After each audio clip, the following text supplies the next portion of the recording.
നമസ്കാരം, നാട്ടുവർത്തമാനത്തിലേക്ക് സ്വാഗതം. ആദ്യം ഇന്നത്തെ ട്രെയിൻ സമയം നോക്കാം. മധുര പുനലൂർ പാസഞ്ചർ 35 മിനിറ്റ് വൈകി ഓടുന്നു.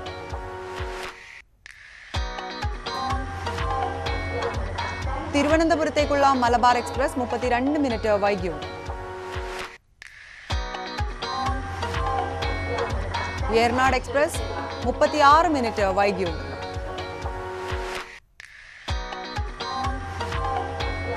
മംഗലാപുരം മേൽ 1 മണിക്കൂർ 51 മിനിറ്റ് വൈകി ഓടുന്നു.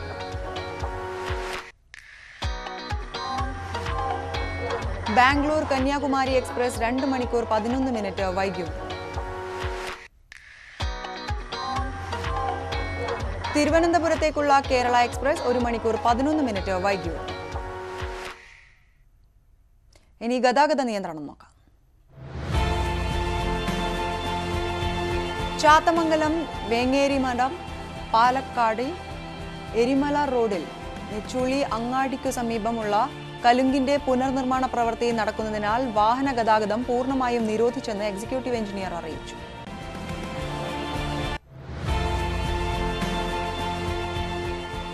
പേരാമ്പ്ര ചെറുവണ്ണൂർ വടകര റോഡ് ഇന്നു മുതൽ BC ചെയ്യൽ പ്രവൃത്തി നടക്കുന്നതിനാൽ ഇതുവഴിയുള്ള വാഹന ഗതാഗതം പൂർണ്ണമായും നിരോധിച്ചു. ഇതുവഴി പോകേണ്ട വാഹനങ്ങൾ പേരാമ്പ്ര, മേപ്പയ്യൂർ, പയ്യോളി വഴി പോകേണ്ടതാണെന്ന് എക്സിക്യൂട്ടീവ് എഞ്ചിനീയർ അറിയിച്ചു.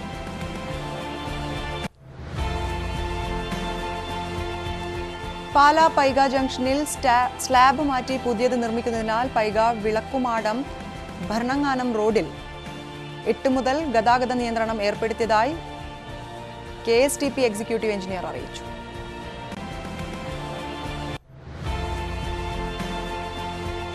Piravom road, Vaikom road railway സ്റ്റേഷനുകൾക്കിടയിലെ കമ്പനി ഗേറ്റ് ഇന്നു മുതൽ അടച്ചിടും. ഇതുവഴിയുള്ള വാഹനങ്ങൾ വെള്ളൂർ കവല വഴി പോകണം. വിദ്യാഭ്യാസ അറിയിപ്പുകളിലേക്ക്. IHRDയിൽ അവധിക്കാല ക്ലാസുകളിലേക്ക് അപേക്ഷ ക്ഷണിച്ചു. തിരുവനന്തപുരത്തെ റീജിയണൽ സെന്ററിൽ ഏപ്രിൽ 10 ആരംഭിക്കുന്ന Java, C++, IT master course, electronics ഹ്രസ്വകാല കോഴ്സുകളിലേക്ക് അപേക്ഷ ക്ഷണിച്ചു. +2, SSLC എന്നിവയാണ് യോഗ്യതകൾ. ബന്ധപ്പെടേണ്ട നമ്പർ 047125500612.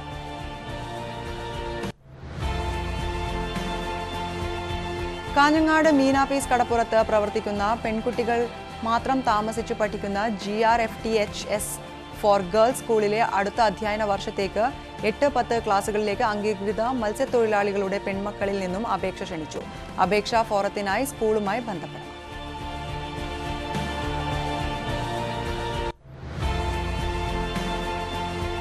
തിരുവനന്തപുരത്തെ സിവിൽ സർവീസ് കോച്ചിംഗ് സ്ഥാപനമായ ശേഷൻസ് അക്കാദമി വിമുക്ത ഭടന്മാർക്കും ആശ്രിതർക്കും പുനരധിവാസത്തിനായി പ്രത്യേകം സിവിൽ സർവീസ് കോച്ചിംഗ് നടത്തും. ഇതിന്റെ പ്രചാരണാർത്ഥം ഏപ്രിൽ 24 മുതൽ 27 വരെ വിരമിച്ച പ്രഗത്ഭരായ സീനിയർ IAS ഉദ്യോഗസ്ഥന്മാർ നയിക്കുന്ന വർക്കിംഗ് ക്യാമ്പ് സംഘടിപ്പിക്കുന്നു. ക്യാമ്പിൽ പങ്കെടുക്കാൻ താൽപ്പര്യമുള്ളവർ ജില്ലാ സൈനിക ക്ഷേമ ഓഫീസിലോ സെഷൻസ് അക്കാദമി മാനേജിംഗ് ഡയറക്ടറുടെ 9342812622 എന്ന നമ്പറിലോ രജിസ്റ്റർ ചെയ്യണം.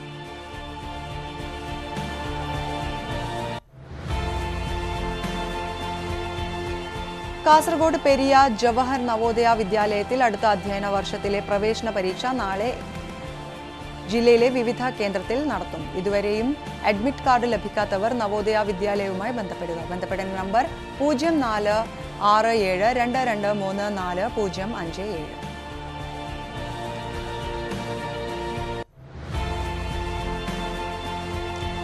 സംസ്ഥാന സർക്കാർ എംപ്ലോയ്മെന്റ് വകുപ്പിന് കീഴിൽ പുതുതായി ആരംഭിച്ച കരിയർ ഡെവലപ്മെന്റ് സെന്ററിൽ +2 വിദ്യാർത്ഥികൾക്കായി കരിയർ ഓറിയന്റേഷൻ പ്രോഗ്രാം നടത്തുന്നു.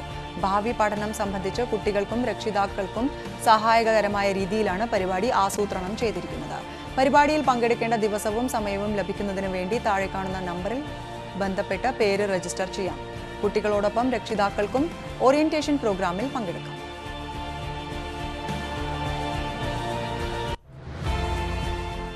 ഇനി KCB അറിയിപ്പുകൾ നോക്കാം.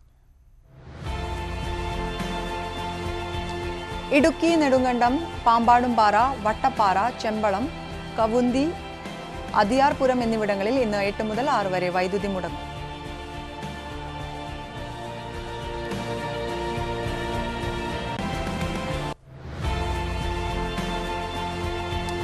എടത്തല സബ്സ്റ്റേഷനിൽ നിന്നുള്ള മാറമ്പള്ളി ഫീഡറിൽ ഇന്ന് 9 മുതൽ 5 വരെ വൈദ്യുതി.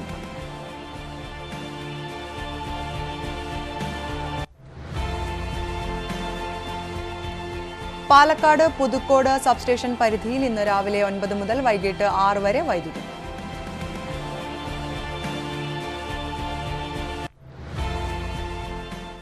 വിശദമായ വാർത്തകളിലേക്ക്. കുടിവെള്ളം കിട്ടാതെ കൊണ്ടോട്ടി നെടിയിരുപ്പ് ചന്ദനപ്പറമ്പ് നിവാസികൾ ദുരിതത്തിൽ. ചന്ദനപ്പറമ്പ് മേഖലയിൽ റവന്യൂ വകുപ്പ് കുടിവെള്ളത്തിനായി സ്ഥാപിച്ച വാട്ടർ കിയോസ്ക് നോക്കുകുത്തിയായി.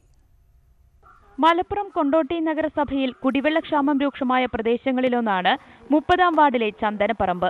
നേരത്തെ പ്രദേശത്തെ മൺകുഴിയിൽ നിന്നുള്ള വെള്ളമെടുത്താണ് നിരവധി കുടുംബങ്ങൾ കഴിഞ്ഞിരുന്നത്. ഇപ്പോൾ അതും വറ്റി. 2.5 വർഷം മുൻപ് റവന്യൂ വകുപ്പ് വാട്ടർ കിയോസ്ക് സ്ഥാപിച്ചിരുന്നു. 5000 ലിറ്റർ ശേഷിയുള്ളതാണ് സംഭരണി. കിയോസ്കിൽ ഇതുവരെ വെള്ളം നിറയ്ക്കാൻ അധികൃതർ തയ്യാറായിട്ടില്ല. 2.5 വർഷത്തിനിടെ 5 തവണ മാത്രമാണ് ഇവിടെ റവന്യൂ വകുപ്പ് വെള്ളം എത്തിച്ചതെന്നും പ്രശ്നം കലക്ടറുടെ ശ്രദ്ധയിൽപ്പെടുത്തിയിട്ടും പരിഹാരമുണ്ടായില്ലെന്നും നാട്ടുകാർ പറയുന്നു. ഒരു മാനുഷിക പരിഗണന പോലും നൽകാതെ ഇവിടുത്തെ നഗരസഭയും ഇതുമായിട്ട് ബന്ധപ്പെട്ടവരുമൊക്കെ ഭയങ്കരമായിട്ട് ഈ പ്രദേശവാസികളെ ഉപദ്രവിക്കുന്നു എന്ന് വേണം പറയാൻ. കുടിവെള്ളം കിട്ടാനുള്ള സംവിധാനമെങ്കിലും ഉണ്ടാക്കി തരേണ്ട കാര്യങ്ങൾ ചെയ്യുന്നില്ല.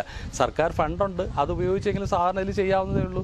ഇപ്പോൾ ഇതൊന്നും നടക്കുന്നില്ല. ചിറയിൽ ചന്ദനപ്പറമ്പിൽ റവന്യൂ വകുപ്പ് സ്ഥാപിച്ച വാട്ടർ കിയോസ്കിൽ 2.5 വർഷത്തിനിടെ വെള്ളം നിറച്ചത് വെറും 5 തവണ മാത്രമെന്ന് നാട്ടുകാർ. കളക്ടർ ഉൾപ്പെടെയുള്ളവരുടെ ശ്രദ്ധയിൽപ്പെടുത്തിയിട്ട് പ്രശ്നത്തിന് പരിഹാരമുണ്ടായില്ലെന്ന് നാട്ടുകാർ പറഞ്ഞു. വെള്ളം കുപ്പികളിലും പാത്രങ്ങളിലും നിറച്ച് വാഹനങ്ങളിലെത്തിക്കുകയാണ് ചെയ്യുന്നതെന്നും വീട്ടുകാർ പറയുന്നു. ന്യൂസ് 18 കൊണ്ടോട്ടി. തേക്കടിയിലെത്തുന്ന വിനോദസഞ്ചാരികൾക്ക് അമിതഭാരമാകും വിധം നിരക്കുകളിൽ വർധന വരുത്തി വനം വകുപ്പ്. അടിസ്ഥാന സൗകര്യങ്ങൾ വികസിപ്പിക്കാതെയാണ് നിരക്ക് വർദ്ധിപ്പിച്ചത്. പ്രളയശേഷം ടൂറിസം താറുമാറായ തേക്കടിക്ക് കൂടുതൽ ആഘാതമാണ് നിരക്ക് വർധന കൊണ്ടുണ്ടായത്.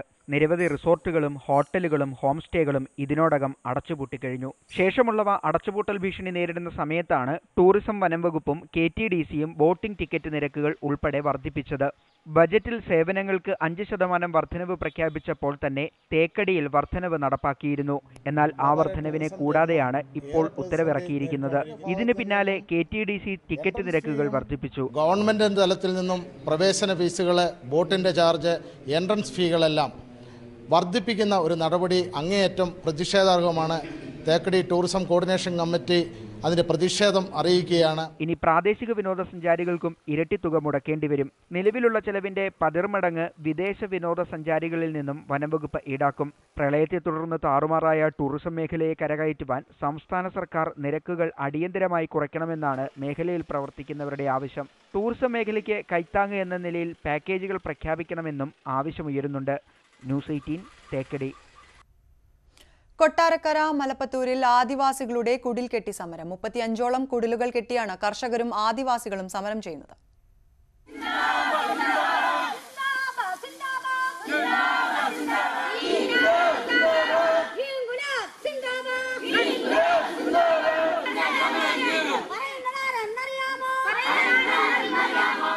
ഭൂരഹിതരായ കർഷകരും ഭൂമിയില്ലാത്ത ആദിവാസികളുമാണ് കുടിൽ കെട്ടി സമരം നടത്തുന്നത്. അർഹതപ്പെട്ട ഭൂമി സർക്കാർ നൽകണമെന്നാവശ്യപ്പെട്ടുകൊണ്ട് 35ഓളം കുടിലുകൾ കെട്ടിയാണ് മലപ്പത്തൂരിൽ സമരം ചെയ്യുന്നത്. ഓൾ കേരള ദളിത് മുന്നോക്ക സമിതി പ്രവർത്തകരാണ് കോളനി വിട്ട് കൃഷിഭൂമിയിലേക്ക് എന്ന മുദ്രാവാക്യവുമായി പ്രതിഷേധിക്കുന്നത്. സർക്കാരിന് ഒരു സാധാരണക്കാരന് എന്ത് കൊടുത്താലും ജീവിക്കാൻ പറ്റും. ആ വസ്തു നമുക്ക് തന്നാൽ മതി. അത് തന്നാൽ ഒരു കടക്കാടം. നാളെ നമ്മുടെ മക്കളൊക്കെ അവർ ഈ ഭൂമി വളരണ്ട, ഓടിച്ചാടി നടക്കണ്ട. അവർക്ക് വേണ്ടി നമ്മൾ ഒരു കടക്കാടം വേണം. അതിനുവേണ്ടിയുള്ള സമരം. ആദിവാസികൾക്ക് 1 ഏക്കർ ഭൂമി നൽകാമെന്ന് മന്ത്രി ഞങ്ങൾക്ക് വാക്ക് തന്നു. ബാക്കിയുള്ള സമുദായത്തിന് 50 സെന്റ് വീതവും തരാമെന്ന് ഞങ്ങൾക്ക് വാക്ക് തന്ന മന്ത്രി. പക്ഷേ മന്ത്രി അതൊന്നും ചെവിക്കൊണ്ടില്ല. ഞങ്ങളോട് പറഞ്ഞ വാക്കുകളൊന്നും മന്ത്രിമാരൊന്നും വാക്ക് പാലിച്ചിട്ടില്ല. 144 ഏക്കർ സർക്കാർ ഭൂമി സ്വകാര്യ വ്യക്തികൾ കയ്യേറിയെന്നാണ് ആരോപണം. സർക്കാർ ഭൂമി പിടിച്ചെടുത്ത് ദളിതാദിവാസി മറ്റിതര ഭൂരഹിതർക്ക് 1 ഏക്കർ വീതം പതിച്ചു നൽകണമെന്നാണ് സമരക്കാരുടെ ആവശ്യം. ന്യൂസ് 18 കൊട്ടാരക്കര. സ്കൂൾ അടച്ചപ്പോൾ തന്നെ അടുത്ത അധ്യയന വർഷത്തേക്കുള്ള പ്രവേശനം പൂർത്തിയാക്കി ഒരു സർക്കാർ സ്കൂൾ. പുനലൂർ നഗരസഭയിലെ തൊളിക്കോട് LP സ്കൂളാണ് അടുത്ത വർഷത്തേക്കുള്ള പ്രവേശനം പൂർത്തീകരിച്ചത്. അംഗൻവാടികളിൽ പഠനം പൂർത്തിയാക്കിയ കുട്ടികൾ തുടർ പഠനത്തിനായി തൊളിക്കോട് സർക്കാർ LP സ്കൂളിൽ സംഘമായി എത്തിയതാണ് ഒറ്റ ദിവസം കൊണ്ട് ഒന്നാം ക്ലാസ്സിലെ ഒരു ഡിവിഷനിലെ അഡ്മിഷൻ പൂർത്തിയായത്. വലിയ ആഘോഷത്തോടെയാണ് സ്കൂൾ കുട്ടികളെ സ്വീകരിച്ചത്. കുട്ടികളെ പുനലൂർ നഗരസഭാ ചെയർമാന്റെ നേതൃത്വത്തിൽ ഘോഷയാത്രയോടെ സ്കൂളിലേക്ക് സ്വീകരിച്ചു.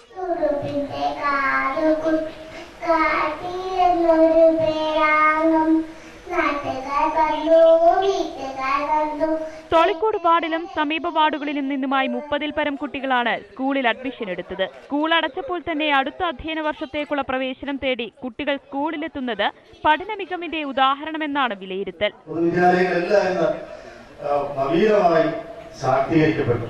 ഭൗതിക സൗകര്യങ്ങൾ കൊണ്ടായാലും ആന്തരികമായിട്ട് പഠന നിലവാരം ഉയർത്തുന്ന കാര്യത്തിലായാലും പൊതുവിദ്യാഭ്യാസവും വിദ്യാഭ്യാസ വകുപ്പും സർക്കാരും വളരെയധികം ശ്രദ്ധിക്കുന്നു എന്നുള്ളതാണ് ഏറ്റവും നമ്മെ അഭിമാനിക്കുന്നത്. മികവാർന്ന നിരവധി അക്കാദമിക് പരിപാടികൾക്ക് അടുത്ത അധ്യയന വർഷം തുടക്കം കുറിക്കുവാൻ തീരുമാനിച്ചതായി സ്കൂൾ അധികൃതർ അറിയിച്ചു. പൊതുവിദ്യാഭ്യാസ സംരക്ഷണ യജ്ഞത്തിന്റെ ഭാഗമായി സ്കൂൾ വിഭാവനം ചെയ്ത അക്കാദമിക് മാസ്റ്റർ പ്ലാനിലെ ഏറ്റവും പ്രധാനപ്പെട്ട പ്രവർത്തനങ്ങളിൽ ഒന്നാണ് ഈ സമീപത്ത് പഠിക്കുന്ന മുഴുവൻ പഠനം പൂർത്തിയാക്കിയ മുഴുവൻ അംഗൻവാടി കുട്ടികൾക്കും സമീപത്തുള്ള സർക്കാർ പ്രൈമറി സ്കൂളിൽ പ്രവേശനം ലഭിക്കാനുള്ള പ്രവർത്തനങ്ങൾ നടത്തുക എന്നത്. നഗരസഭാ ചെയർമാൻ കെ രാജശേഖരൻ ഉദ്ഘാടനം ചെയ്ത ചടങ്ങിൽ റിട്ടയേർഡ് ജില്ലാ judge Shajahan, school PTA president V Rajan Pillai, Punalur AEO R Unnikrishnan, Reni Antony തുടങ്ങിയവരും പങ്കെടുത്തു.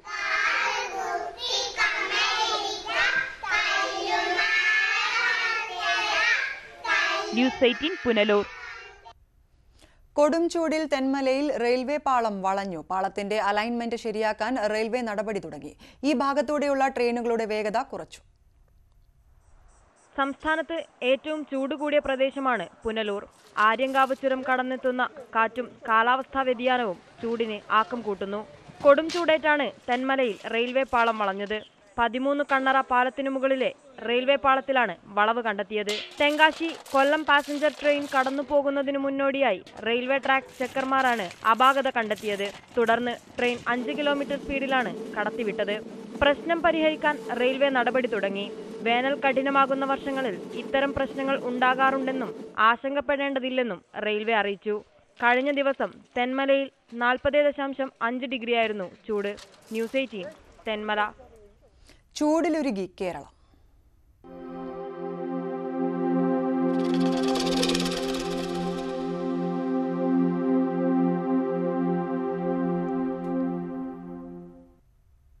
സംസ്ഥാനത്ത് കൊടും ചൂട് ഇന്നും തുടരും. വയനാട് ഒഴികെ മറ്റെല്ലാ ജില്ലകളിലും ശരാശരിയിലും ഉയർന്ന താപനിലയായിരിക്കും.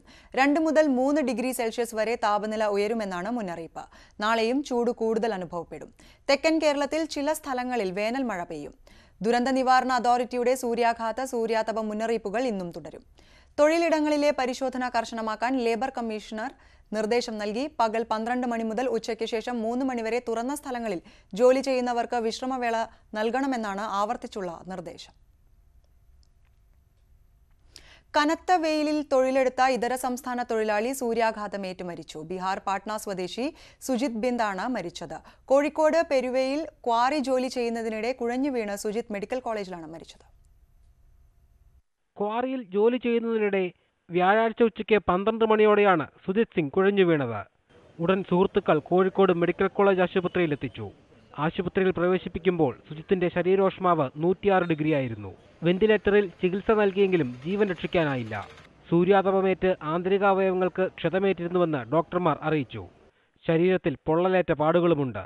സുജിത്ത് ഉൾപ്പെടെയുള്ള 13 അംഗ സംഘം രാവിലെ 6 മണിയോടെയാണ് ക്വാറിയിൽ ജോലി തുടങ്ങിയത്.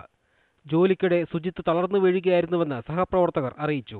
काम नहीं है नीचे गया वो आदमी ऐसा होता है वो आदमी इसको ऐसा टर्च करेगा वो उसका बॉडी पूरा ऐसा करने लगा और कल माटिटे और कोली पड़े माटिल मैं आकी निंगिल और टच नोके निंगिल टच आके कंपन आकी ഹോസ്പിറ്റലിൽ കൊണ്ടുവരിക. പകൽ 11-നും ഉച്ചയ്ക്ക് 3 മണിക്കുമിടയ്ക്ക് വെയിലത്ത് ജോലി ചെയ്യിപ്പിക്കരുതെന്ന് തൊഴിൽ വകുപ്പ് കർശന നിർദ്ദേശം നൽകിയിട്ടുണ്ട്. എന്നാൽ തൊഴിലിടങ്ങളിൽ വ്യാപകമായി നിയമലംഘനം നടക്കുന്നതായി റിപ്പോർട്ടുകൾ വന്നിരുന്നു. ഇതിനിടെയാണ് വെയിലത്ത് ജോലിയെടുക്കുന്നതിനിടെ തൊഴിലാളി സൂര്യാഘാതമേറ്റ് മരിച്ചത്. ന്യൂസ് 18 കോഴിക്കോട്. പൊള്ളുന്ന വെയിലത്ത് നഗരത്തിൽ ജോലി ചെയ്യുന്ന ട്രാഫിക് പോലീസുകാർക്ക് ദാഹനീരുമായി ഒരു കൂട്ടം വിദ്യാർത്ഥികൾ. പാപ്പനംകോട് ശ്രീ ചിത്തിര തിരുനാൾ എഞ്ചിനീയറിംഗ് കോളേജിലെ വിദ്യാർത്ഥികളാണ് കോളേജ് ഫെസ്റ്റിനോടനുബന്ധിച്ച് വ്യത്യസ്ത പരിപാടി സംഘടിപ്പിച്ചത്.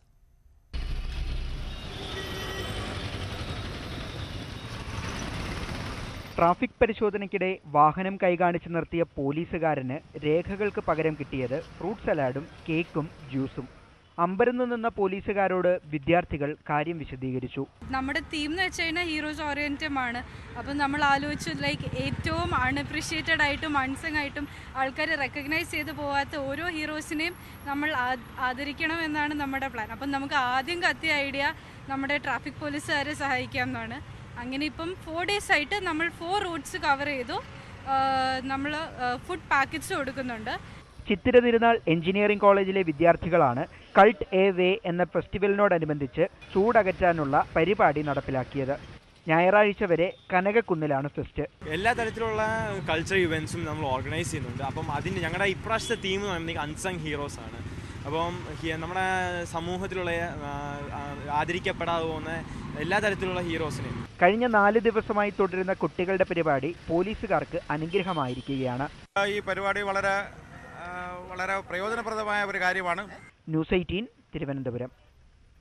വാർത്തകളിലേക്ക്. കണ്ണൂർ ആലക്കോട് പുഴയിൽ പഞ്ചായത്തിന്റെ നേതൃത്വത്തിൽ അനധികൃത നിർമ്മാണമെന്ന ആരോപണം. കൊട്ടാരം റോഡിന് സമീപത്താണ് കയ്യേറ്റം. അങ്കണവാടി നിർമ്മാണത്തിന്റെ പേരിലാണ് പഞ്ചായത്തിന്റെ കയ്യേറ്റം. പുഴയുടെ പല ഭാഗങ്ങളിലും നീരൊഴുക്ക് തടസ്സപ്പെട്ടു. ഇതിന് പിന്നാലെ സ്വകാര്യ വ്യക്തികളും പുഴ കയ്യേറി. നിരവധി കുടുംബങ്ങൾ കുടിവെള്ളത്തിനായി ആശ്രയിക്കുന്ന പുഴ കയ്യേറിയതിൽ പ്രതിഷേധവുമായി പരിസ്ഥിതി പ്രവർത്തകർ രംഗത്തെത്തി. ഇത്തരത്തിലുള്ള പുഴ കയ്യേറ്റങ്ങൾ പഞ്ചായത്ത് അധികാരികളെ ശ്രദ്ധയിൽപ്പെടുത്തുമ്പോൾ നാമമാത്രമായ പിഴയോ എന്തെങ്കിലും ചെറിയ ശിക്ഷാ നടപടികൾ സ്വീകരിച്ചുകൊണ്ട് കക്ഷികളെ രക്ഷപ്പെടുത്തുന്ന ഒരു സമീപനമാണ് പഞ്ചായത്ത് അധികൃതരുടെ ഭാഗത്തു നിന്ന് ഉണ്ടാകുന്നതുകൊണ്ടാണ് ഈ ആലക്കോട് പുഴയെ മൊത്തം നശിപ്പിക്കുന്ന രീതിയിലുള്ള ഈ പ്രവർത്തനങ്ങൾ നടന്നുകൊണ്ടിരിക്കുന്നത്. രൂക്ഷമായ വരൾച്ചയിൽ പുഴ വറ്റി വരണ്ടതോടെയാണ് കയ്യേറ്റം സജീവമായത്. നീരൊഴുക്ക് നിലച്ച പുഴയിൽ വൻ കുഴികളെടുത്ത് കോൺക്രീറ്റ് നിറച്ച് അടിത്തറ ബലപ്പെടുത്തുന്ന പ്രവർത്തനം പുരോഗമിക്കുകയാണ്. പുഴയിൽ വെള്ളം നിറഞ്ഞാലും ഭിത്തി തകരാതിരിക്കാൻ കരിങ്കല്ലുകളാണ് നിർമ്മാണത്തിനായി ഉപയോഗിച്ചിരിക്കുന്നത്. മരങ്ങളും ഈറ്റക്കാടുകളും വെട്ടിമാറ്റിയാണ് ഭിത്തി നിർമ്മാണം. പുഴയിലെ ജൈവസമ്പത്തിന്റെ നാശത്തിനും ഇത് കാരണമാകുന്നു. ലക്ഷങ്ങൾ ചിലവഴിച്ച് അങ്കണവാടി കെട്ടിടം പുഴയോരത്ത് നിർമ്മിക്കുന്നതിൽ അഴിമതിയുണ്ടെന്നും ആരോപണമുണ്ട്. പുഴ സംരക്ഷണത്തിനായി ലക്ഷങ്ങളുടെ പദ്ധതികളാണ് കഴിഞ്ഞ സാമ്പത്തിക വർഷത്തിൽ ആലക്കോട് പഞ്ചായത്ത് നടപ്പാക്കിയത്. എന്നാൽ കയ്യേറ്റക്കാർക്കെതിരെ നടപടിയെടുക്കേണ്ടവർ തന്നെ പുഴയെ നശിപ്പിക്കുന്നുവെന്നാണ് ആരോപണം. ന്യൂസ് 18 ആലക്കോട്. നിർധന കുടുംബത്തിന് വീട് നിർമ്മിച്ചു നൽകി മലപ്പുറം വാഴക്കാട് എളമരം വാർഡ് മുസ്ലിം ലീഗ് കമ്മിറ്റി. പാണക്കാട് സയ്യിദ് മുനവർ അലി ശിഹാബ് തങ്ങൾ വീടിന്റെ താക്കോൽദാനം നിർവഹിച്ചു. കളത്തിങ്ങൽ ചപ്പാങ്ങത്തൊടി മുല്ലക്കോയ തങ്ങൾക്കാണ് 10 ലക്ഷം രൂപ ചിലവിൽ വീട് നിർമ്മിച്ചു നൽകിയത്. പ്രവാസികളുടെയും നാട്ടിലെ സുമനസ്സുകളുടെയും സഹായത്തോടെയാണ് വീടിന്റെ നിർമ്മാണം പൂർത്തിയാക്കിയത്. ഈ വീട് എന്ന് പറയുന്നത് ഒരു വലിയ കുടുംബമായതുകൊണ്ട് കുറച്ച് നല്ല രീതിയിൽ തന്നെ വീട് നിർമ്മിക്കേണ്ടതുണ്ടായിരുന്നു. അതുകൊണ്ട് സാധാ ബൈത്തുറങ്ങളെ പോലെ അല്ലാതെ 1200 സ്ക്വയർ ഫീറ്റോളം വലിപ്പത്തിൽ 3 bedroom, dining hall, sit out, bathroom, kitchen, store, stair hall തുടങ്ങി എല്ലാ ഒരു നിസ്കാരമുറി തുടങ്ങി ഒരു വീടിന് വേണ്ട എല്ലാ സൗകര്യങ്ങളോട് കൂടി അതിൻ്റെ എല്ലാ ജോലിയും പൂർണ്ണമായി നിർവഹിച്ചുകൊണ്ട് തന്നെ ഈ ജോലി പൂർത്തിയാക്കാൻ ഞങ്ങൾക്ക് സാധിച്ചു. മുസ്ലിം യൂത്ത് ലീഗ് സംസ്ഥാന പ്രസിഡന്റ് പാണക്കാട് സയ്യിദ് മുനവർ അലി ശിഹാബ് തങ്ങൾ താക്കോൽദാനം നിർവഹിച്ചു. 1 വർഷം കൊണ്ടാണ് പണി പൂർത്തിയാക്കിയത്. 1200 സ്ക്വയർ ഫീറ്റ് വിസ്തൃതിയിൽ നിർമ്മിച്ച വീട്ടിൽ എല്ലാ സൗകര്യവും ഒരുക്കിയിട്ടുണ്ട്. കൊണ്ടോട്ടി മണ്ഡലം Muslim League president PA Jabbar Haji, Hameed master, Abdurahman master, Mansoor Ameen Cholakkal എന്നിവരും പങ്കെടുത്തു. ന്യൂസ് 18 വാഴക്കാട്. തെരഞ്ഞെടുപ്പ് വാർത്തകൾ റിപ്പോർട്ട് ചെയ്യുമ്പോൾ പക്ഷം പിടിക്കരുതെന്ന് മാധ്യമ സെമിനാർ. ഓരോ വാർത്തകളും പൊതുജനങ്ങളെ തെരഞ്ഞെടുപ്പ് പ്രക്രിയയുടെ ഭാഗമാക്കുന്നതിന് ഉപകരിക്കുന്നതാകണമെന്നും കാസർഗോഡ് ജില്ലാ ഭരണകൂടം നടത്തിയ സെമിനാർ അഭിപ്രായമുണ്ട്. തെരഞ്ഞെടുപ്പ് സമയത്ത് വാർത്തകളും പരസ്യങ്ങളും കൈകാര്യം ചെയ്യുമ്പോൾ മാധ്യമങ്ങൾ എന്തൊക്കെ ശ്രദ്ധിക്കണമെന്ന് വ്യക്തമാക്കുന്നതായിരുന്നു പെയ്ഡ് ന്യൂസ് ബോധവൽക്കരണ സെമിനാർ. ചട്ടങ്ങൾ പാലിക്കാതെ വാർത്തകളും പരസ്യങ്ങളും നൽകിയാൽ ഉണ്ടാവുന്ന കുഴപ്പങ്ങൾ സെമിനാർ വിദഗ്ധർ വിശദീകരിച്ചു. മാധ്യമങ്ങളിൽ തെരഞ്ഞെടുപ്പ് പരസ്യങ്ങൾ സ്വീകരിക്കുമ്പോൾ ശ്രദ്ധിക്കേണ്ട കാര്യങ്ങളും ചർച്ചയായി. പൊതുജനങ്ങളെ തെരഞ്ഞെടുപ്പ് പ്രക്രിയയുടെ ഭാഗമാക്കാൻ ഉതകുന്ന രീതിയിലുള്ള ഇടപെടലുകൾ മാധ്യമങ്ങളുടെ ഭാഗത്തുനിന്നുണ്ടാകണമെന്ന് ജില്ലാ കളക്ടർ പറഞ്ഞു. നിങ്ങൾ ഓരോരുത്തരും ഇൻഡിവിജ്വാലിറ്റി ഉള്ളവരാണ്, വ്യക്തിത്വമുള്ളവരാണ്. ആ വ്യക്തിത്വം പണയം വെക്കാതെ കൃത്യമായി സത്യത്തിൻ്റെ ഭാഗത്തു നിന്നുകൊണ്ട് കൃത്യതയായി ഒരു തരത്തിലുള്ള പക്ഷപാതവുമില്ലാതെ സ്ഥാനാർത്ഥികളെ സംബന്ധിച്ചും സ്ഥാനാർത്ഥികളുടെ പ്രവർത്തനങ്ങളെ സംബന്ധിച്ചും പഴയ റെക്കോർഡുകളെ സംബന്ധിച്ചും ഒക്കെ കൃത്യമായി നിങ്ങൾ റിപ്പോർട്ട് ചെയ്യുകയാണെങ്കിൽ. ജില്ലാതല മീഡിയ സർട്ടിഫിക്കേഷൻ ആൻഡ് മോണിറ്ററിംഗ് കമ്മിറ്റിയാണ് മാധ്യമപ്രവർത്തകർക്കായി സെമിനാർ നടത്തിയത്. പരസ്യങ്ങൾക്ക് അപേക്ഷിക്കുമ്പോൾ നൽകേണ്ട രേഖകൾ, സ്ഥാനാർത്ഥികളെക്കുറിച്ച് അപകീർത്തികരമായ വാർത്തകൾ കൊടുത്താലുള്ള നിയമപ്രശ്നങ്ങൾ ഉൾപ്പെടെയുള്ള വിവിധ വിഷയങ്ങൾ സെമിനാറിൽ ചർച്ചയായി. ന്യൂസ് 18 കാസർഗോഡ്. മലപ്പുറം അരീക്കോട് പത്തനാപുരത്തെ മരങ്ങൾ മുറിച്ചു നീക്കുന്നതിനെതിരെ നാട്ടുകാരും പരിസ്ഥിതി സംരക്ഷകരും. റോഡ് വികസനത്തിന്റെ പേരിൽ 40 വൻമരങ്ങളാണ് മുറിച്ചു നീക്കുന്നത്.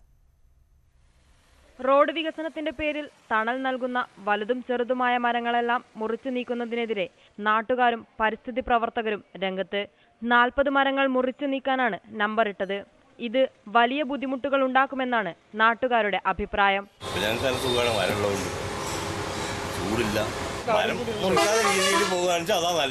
മരത്തിനു ചുറ്റും വലയം തീർത്ത് പരിസ്ഥിതി പ്രവർത്തകരും പ്രതിഷേധവുമായി രംഗത്തെത്തി. അപകടാവസ്ഥയിലുള്ള മരങ്ങളല്ലാതെ മറ്റൊന്നും മുറിച്ചു നീക്കരുതെന്നാണ് പരിസ്ഥിതി പ്രവർത്തകരുടെ ആവശ്യം. മരങ്ങൾ പൂർണ്ണമായിട്ട് മുറിക്കണ്ടെന്നല്ല, വളരെ നിർബന്ധ ഘട്ടത്തിലുള്ള മരങ്ങൾ മുറിച്ച് മറ്റുള്ളത് നിലനിർത്തിക്കൊണ്ടാവണം. മുറിച്ചു മാറ്റുന്ന മരങ്ങൾക്ക് പകരം മരം വെക്കാൻ PWD തയ്യാറാവണമെന്നാവശ്യപ്പെട്ട് നേരത്തെ സമരം നടന്നിരുന്നു. ന്യൂസ് 18 അരീക്കോട്. സംസ്ഥാനത്ത് തെരഞ്ഞെടുപ്പ് ചൂട് കനക്കുമ്പോൾ പ്രളയബാധിത മേഖലകളിൽ മാത്രം അതിന്റെ ആവേശമില്ല. 8 മാസം പിന്നിട്ടിട്ടും പ്രളയാനന്തര പ്രവർത്തനങ്ങളിൽ കാര്യമായ പുരോഗതി ഇല്ലാതായതോടെ തെരഞ്ഞെടുപ്പിനോട് മുഖം തിരിക്കുകയാണ് പ്രളയബാധിതർ. പ്രളയം ഏറ്റവും കൂടുതൽ ബാധിച്ച പറവൂർ മേഖലയിലെ കുറുമ്പന്തുരുത്തിലാണ് ഞാൻ നിൽക്കുന്നത്. ഇവിടെ തെരഞ്ഞെടുപ്പ് ആരവങ്ങളോ ആവേശങ്ങളോ ഇല്ല. പകരം ഇവിടെയുള്ളവർ തെരഞ്ഞെടുപ്പിനെക്കുറിച്ച് എന്ത് പറയുന്നുവെന്ന് നമുക്ക് നോക്കാം. അങ്ങനെ ചെറിയ രീതിയിൽ ഇവിടെയുള്ള ആൾക്കാരുടെ ഒരു പ്രചരണം മാത്രമേ ഉള്ളൂ. മറ്റേ പുറത്തുനിന്നൊന്നും പറയാനില്ല, ആരും വരാറുമില്ല. അടുത്ത കൊടിതോരണങ്ങളൊക്കെ തയ്യാറാകുന്നുണ്ട്, അടുത്ത ആൾക്ക് വരാനായിരിക്കും. അത്രയൊക്കെ ഇവിടുത്തെ അവസ്ഥയുള്ളൂ. ആരൊക്കെയോ വന്ന് പോസ്റ്റർ ഒട്ടിക്കുന്നുണ്ട്, പോകുന്നുണ്ട്. എന്നാൽ ആ പോസ്റ്റർ പതിയുന്നത് പ്രളയത്തിൽ തകർന്ന മതിലുകളിൽ എന്ന് മാത്രം. പ്രളയബാധിതർ തെരഞ്ഞെടുപ്പ് ആവേശത്തെക്കുറിച്ച് പറയുന്നത് ഇങ്ങനെയാണ്. പ്രളയം എല്ലാ സ്വപ്നങ്ങളും തകർത്തെറിഞ്ഞിട്ട് 8 മാസങ്ങൾ പിന്നിടുന്നു. എന്നാൽ അധികൃതർ നൽകിയ ഉറപ്പുകൾ മാത്രം പാലിക്കപ്പെട്ടില്ല. പ്രളയത്തിന് ശേഷം അവകാശപ്പെട്ട ആനുകൂല്യങ്ങൾ ലഭിക്കാത്തവർക്ക് എന്ത് തെരഞ്ഞെടുപ്പ് ആവേശമെന്നാണ് പലരുടെയും ചോദ്യം. ഞങ്ങൾക്ക് ഒരാനുകൂല്യങ്ങളും കിട്ടിയിട്ടില്ല. എനിക്ക് ഒന്നും വേണ്ട, എനിക്ക് നീ കടവൊന്ന് ശരിയാക്കി കിട്ടിയാൽ മതി. ഞങ്ങളുടെ അടുത്ത മഴയ്ക്ക് ഞങ്ങളുടെ വീട് പോകും. സ്ഥാനാർത്ഥികൾ വന്ന് വോട്ട് ചോദിക്കുന്നുണ്ട്. എന്നാൽ പ്രളയാനന്തര പ്രവർത്തനങ്ങൾ മാത്രം ചർച്ചയാക്കുന്നില്ല. അത് സ്ഥിരം ഇലക്ഷനൊക്കെ 2 പാർട്ടികളും വരും, അന്ന് വോട്ട് നമ്മുടെ കള്ളാസ് വരും, അതന്നെ. ഇതിൻ്റെ കാര്യങ്ങളൊന്നും ആരും പറയുന്നില്ല. വോട്ട് ബഹിഷ്കരിച്ച് പ്രതിഷേധിക്കാനാണ് പല പ്രളയബാധിതരുടെയും തീരുമാനം. ക്യാമറമാൻ ശ്രീജിത്ത് സിക്കൊപ്പം SS ശരൺ, ന്യൂസ് 18 കൊച്ചി. തൃശൂർ ചിയാരത്ത് പെട്രോൾ ഒഴിച്ച് കത്തിച്ച് കൊലപ്പെടുത്തിയ പെൺകുട്ടി നീതുവിന്റെ മൃതദേഹം ഇന്ന് സംസ്കരിക്കും. പ്രതി നിതീഷിനെ ഇന്ന് കോടതിയിൽ ഹാജരാക്കും. തൃശൂർ മെഡിക്കൽ കോളേജിൽ ഇന്നലെ വൈകിട്ടോടെയാണ് നീതുവിന്റെ പോസ്റ്റ്മോർട്ടം നടപടികൾ പൂർത്തിയായത്. രാവിലെ വീട്ടിലെത്തിക്കുന്ന മൃതദേഹം ബന്ധുക്കളും നാട്ടുകാരും അന്തിമോപചാരം അർപ്പിച്ച ശേഷം ശാന്തിഘട്ടിൽ സംസ്കരിക്കും. പ്രതി നിതീഷിന്റെ അറസ്റ്റ് ഇന്നലെ വൈകിട്ടോടെ നെടുപുഴ പോലീസ് രേഖപ്പെടുത്തി. അബോധാവസ്ഥയിൽ സ്വകാര്യ ആശുപത്രിയിൽ പ്രവേശിപ്പിച്ചിരുന്ന നിതീഷിനെ ആരോഗ്യനില തൃപ്തികരമായതിനെ തുടർന്ന് പോലീസ് സ്റ്റേഷനിലെത്തിച്ചു. ഇയാളെ പോലീസ് വിശദമായി ചോദ്യം ചെയ്യുകയാണ്. നിതീഷിനെ ഇന്ന് കോടതിയിൽ ഹാജരാക്കും. MBA ബിരുദധാരിയായ നിതീഷ് കൊച്ചിയിൽ ഒരു സ്വകാര്യ സ്ഥാപനത്തിൽ ജീവനക്കാരനാണ്. ഫേസ്ബുക്കിലൂടെ നീതുവിനെ പരിചയപ്പെട്ടുവെന്നും 3 വർഷമായി പ്രണയത്തിലായിരുന്നുവെന്നും നിതീഷ് പോലീസിനോട് പറഞ്ഞു. പിന്നീട് ഈ ബന്ധം തകർന്നതായും അത് കൊലപാതകത്തിലേക്ക് നയിച്ചെന്നും നിതീഷ് പറഞ്ഞതായി പോലീസ് വ്യക്തമാക്കി. ന്യൂസ് 18 തൃശൂർ. നാട്ടുവർത്തമാനം പൂർണ്ണമാകുന്നു. ഇടവേളയ്ക്ക് ശേഷം മോർണിംഗ് പ്രൈം ടൈമിൽ ദിവ്യ ചേരും. നമസ്കാരം.